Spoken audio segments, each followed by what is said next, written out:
इब्लीस ने जवाब दिया कि मैं आदम से अफजल हूं, इसलिए कि तूने मुझको आग से बनाया है और आग बुलंदी चाहती है। आदम मखलूक खाकी, भला खाक को आग से क्या निस्बत। ए खुदा, फिर ये तेरा हुक्म कि नारी खाकी को सजदा करे क्या इंसाफ पर मबनी है।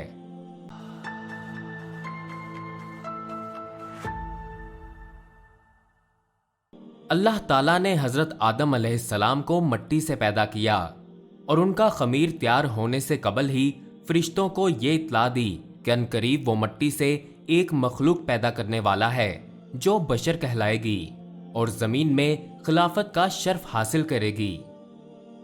आदम अलैहिस्सलाम का खमीर ऐसी मट्टी से गूंदा गया जो नित नई तब्दीली कबूल कर लेने वाली थी। जब ये मट्टी पुख्ता ठकरी की तरह आवाज देने और खनखनाने लगी तो अल्लाह ताला ने इस जिस्ते खाकी में रूह फूंकी और वो यकबैक गोश्त पोश्त हड्डी और पट्टे का जिंदा इंसान बन गया और इरादा, शऊर, हिस, अकल और वुजदानी जज्बातों कैफियत का हामिल नजर आने लगा। तब फरिश्तों को हुक्म हुआ कि तुम इसके सामने सरबसजूद हो जाओ। फौरन तमाम फरिश्तों ने तामीले इरशाद की, मगर इब्लीस यानी शैतान ने गुरूर के साथ साफ इनकार कर दिया। कुरान करीम में इस वाक़े को यूं बयान किया गया है, और देखो ये हमारी ही कार फरमाई है कि हमने तुम्हें पैदा किया, यानी तुम्हारा वजूद पैदा किया, फिर तुम्हारी यानी नूहे इंसान की शक्लो सूरत बना दी। फिर वो वक्त आया कि फरिश्तों को हुक्म दिया, आदम अलैहिस्सलाम के आगे झुक जाओ। इस पर सब झुक गए मगर इब्लीस के झुकने वालों में ना था। और बिलाशुबा ये वाक़े है कि हमने इंसान को खमीर उठे हुए गाड़े से बनाया जो सूख कर बजने लगता है, और हम जिन को इससे पहले जलती हुई हवा की गर्मी से पैदा कर चुके थे। और ए पैगंबर, जब ऐसा हुआ था कि तेरे परवरदिगार ने फरिश्तों से कहा था, मैं खमीर उठे हुए गाड़े से जो सूख कर बजने लगा है एक बशर पैदा करने वाला हूं, यानी नूए इंसानी पैदा करने वाला हूं, तो जब ऐसा हो कि मैं उसे दुरुस्त कर दूं, यानी वो वजूदे तकमील को पहुंच जाए और इसमें अपनी रूह फूंक दूं, तो चाहिए कि तुम सब उसके आगे सरबसजूद हो जाओ। चुनाचे जितने फरिश्ते थे सब उसके आगे सरबसजूद हो गए, मगर एक इब्लीस, उसने इनकार किया कि सजदा करने वालों में से हो। और जब ऐसा हुआ था कि हमने फरिश्तों को हुक्म दिया, आदम के आगे झुक जाओ, और सब झुक गए थे, मगर इब्लीस नहीं झुका था। वो जिन में से था, बस अपने परवरदिगार के हुक्म से बाहर हो गया। फिर क्या तुम मुझे छोड़कर उसे और उसकी नस्ल को कारसाज बनाते हो, हालांकि वो तुम्हारे दुश्मन हैं। देखो जुल्म करने वालों के लिए क्या ही बुरी तब्दीली हुई। अल्लाह ताला अगरचे आलमे गैब और दिलों के भेदों से वाकिफ है, और माजी, हाल और मुस्तकबिल से सब उसके लिए यकसा हैं, मगर उसने इम्तिहान और आजमाइश के लिए इब्लीस से सवाल किया, किस बात ने तुझे झुकने से रोका जबकि मैंने हुक्म दिया था। इब्लीस ने जवाब दिया कि मैं आदम से अफजल हूं, इसलिए कि तूने मुझको आग से बनाया है और आग बुलंदी चाहती है।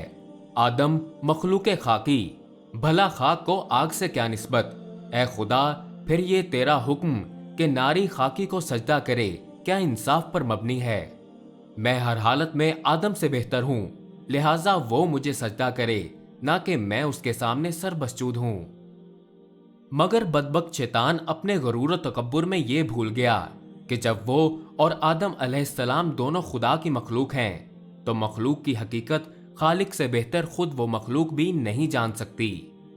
वो अपने घमंड में ये समझने से कासिर रहा कि मर्तबे की बुलंदी और पस्ती इस मादा की बिना पर नहीं है जिससे किसी मखलूक का खमीर तैयार किया गया है, बल्कि उसकी उन सफ़ात पर है जो खालिक कायनात ने उसके अंदर वदियत की हैं। शैतान का जवाब चूंकि गरूर और तकब्बुर की जहालत पर मबनी था, इसलिए अल्लाह ताला ने उस पर वाज़े कर दिया कि जहालत ने तुझको इस कदर अंधा कर दिया है कि तू अपने खालिक के हकूक और एहतराम खालकियत से भी मुनकिर हो गया। मुझको जालिम करार दिया और ये न समझा कि तेरी जहालत ने तुझको हकीकत समझने से कासिर कर दिया है, बस तू अब इस सरकशी की वजह से अब्दी हलाकत का मुस्तहिक है और यही तेरे अमल की कुदरती पैदाइश है। इब्लीस ने जब देखा कि खालिक कायनात के हुक्म की खिलाफ वर्जी, तकब्बुर और खुदाए ताला पर जुल्म के इल्जाम ने हमेशा के लिए उसको रब्बुल आलमीन की आगोशे रहमत और जन्नत से महरूम कर दिया है, तो तौबा और निदामत की जगह अल्लाह ताला से ये इस्तदा की कि क़यामत तक मोहलत अता कर और इस तवील मुद्दत के लिए मेरी जिंदगी की रस्सी को दराज कर दे। हिकमत इलाही का तकाजा भी यही था, लिहाजा उसकी दरख्वास्त मंजूर कर ली गई। ये सुनकर अब उसने फिर एक मर्तबा अपनी शैतानियत का मुजाहिरा किया। इस वाक़े को कुरान मजीद में यूं बयान किया गया है, अल्लाह ने फरमाया, ए इब्लीस, तुझे क्या हुआ कि सजदा करने वालों में ना शामिल हुआ? कहा, मुझसे ये नहीं हो सकता कि ऐसे बशर को सजदा करूं जिसे तूने खमीर उठे हुए गाड़े से बनाया है, जो सूख कर बजने लगता है। हुक्म हुआ, अगर ऐसा है तो यहां से निकल जा कि तू रांदा हुआ और जजा के दिन तक तुझ पर लानत हुई। उसने कहा, खुदाया, मुझे उस दिन तक मोहलत दे जब इंसान दोबारा उठाए जाएंगे।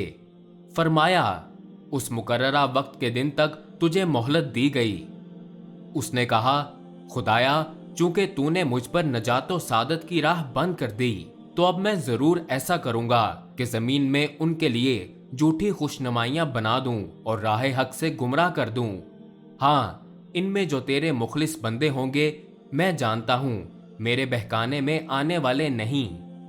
फरमाया, बस यही सीधी राह है जो मुझ तक पहुंचाने वाली है। जो मेरे मुखलिस बंदे हैं, उन पर तेरा कुछ जोर नहीं चलेगा, सिर्फ उन्हीं पर चलेगा जो बंदगी की राह से भटक गए, और उन सब के लिए जहन्नुम के अजाब का वादा है जो कभी टलने वाला नहीं। और देखो, जब ऐसा हुआ था कि हमने फरिश्तों को हुक्म दिया, आदम के आगे झुक जाओ, इस पर सब झुक गए मगर एक इब्लीस ना झुका। उसने कहा, क्या मैं ऐसी हस्ती के आगे झुकूं जिसे तूने मिट्टी से बनाया है? नेज उसने कहा, क्या तेरा यही फैसला हुआ कि तूने इस हकीर हस्ती को मुझ पर बढ़ाई दी? अगर तू मुझे क़यामत के दिन तक मोहलत दे दे तो मैं जरूर इसकी नस्ल की बीख बुनियाद उखाड़ के रहूं। थोड़े आदमी इस हलाकत से बचें और कोई ना बचे। अल्लाह ने फरमाया, जा अपनी राह ले। जो कोई भी उनमें से तेरे पीछे चलेगा तो उसके लिए और तेरे लिए जहन्नुम की सजा होगी, पूरी पूरी सजा। उनमें से जिस किसी को तू अपनी सदाएं सुनाकर बहका सकता है, बहकाने की कोशिश कर ले।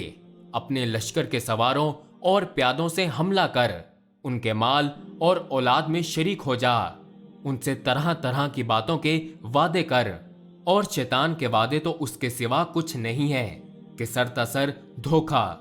जो मेरे सच्चे बंदे हैं उन पर तू काबू पाने वाला नहीं। तेरा परवरदिगार कारसाजी के लिए बस करता है। आज की वीडियो बस यहीं तक थी।